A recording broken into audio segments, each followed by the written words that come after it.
ici à Eugène. Retentissement mondial, celui du producteur Harvey Weinstein. Claude François qui est mort au milieu de C'est le premier jour de l'Euro. Et maintenant, écoutez Yuri Gagarin. 7h17, retour sur Actu à présent. Tout l'été, vous le savez, on prend le temps de vous emmener dans nos archives Europe 1. Bonjour Pauline Jacot. Bonjour à tous. Alors il y a une tradition à Europe 1, c'est de faire appel à des grands consultants virant qu'en ce moment pioline sur Roland-Garros. Eh bien dans les années 70 par exemple, c'est Jean-Paul Belmondo qui officie à l'antenne. Il suffirait d'un seul bon coup, faut pas que Ménétré s'énerve. Au corps, Ménétré. S'il le tape au corps, il tombe. Attention Ménétré.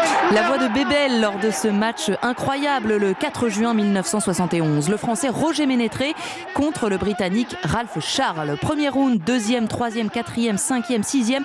Le chaos arrive finalement au 7e round.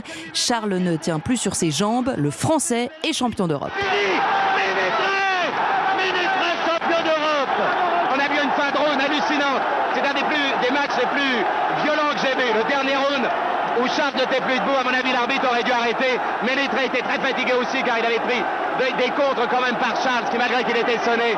Et maintenant il est étouffé par les supporters et je crois qu'on ferait mieux de le laisser respirer. En compagnie de Robert Chapat, Jean-Paul Belmondo vibre, commente, analyse les combats, la boxe, un sport qu'il adore, qu'il connaît bien. S'il n'avait pas poursuivi sa carrière dans le cinéma au point de devenir l'icône que l'on connaît du 7e art, Belmondo aurait pu percer dans la boxe. Il envisageait à un moment de devenir professionnel. Inspiré par son idole Marcel Cerdan, il a finalement préféré jouer à l'écran que sur un ring. Il réussit à faire les deux dans L'aîné des fers chauds de Jean-Pierre Melville en 1963. Et les claps de fin, les projecteurs, les coups de poing, le cinéma et la boxe, les deux passions de sa vie. Il vivra donc celle du sport dans les années 70 au plus près des combats, derrière le micro d'Europe 1. Quand on a le punch, la hargne, la santé de Ménétré et qu'en plus on a fait des tels progrès en boxe, je ne dis pas qu'il peut être champion du monde, mais il peut aller au championnat du monde sans être ridicule, à même titre que Boutier et René Roch. Ça fait 3 Français de très grande place internationale. La commentateur consultant Jean-Paul Belmondo entretenait également de vraies relations d'amitié avec les boxeurs. Oui, ils sont d'ailleurs nombreux à avoir souligné sa gentillesse, sa tendresse, sa bienveillance même à leur égard lors de l'annonce de la mort de Belmondo. Et Jean-Paul, comme il l'appelle, a suivi les matchs, la carrière de Tony Yoka.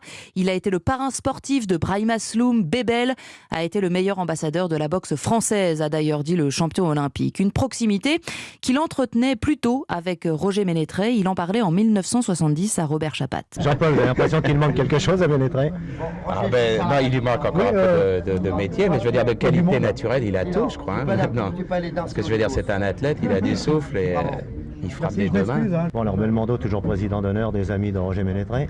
Toujours. Ça s'impose. Toute sa vie, Jean-Paul Belmondo a été extrêmement respecté, admiré par le monde du ring.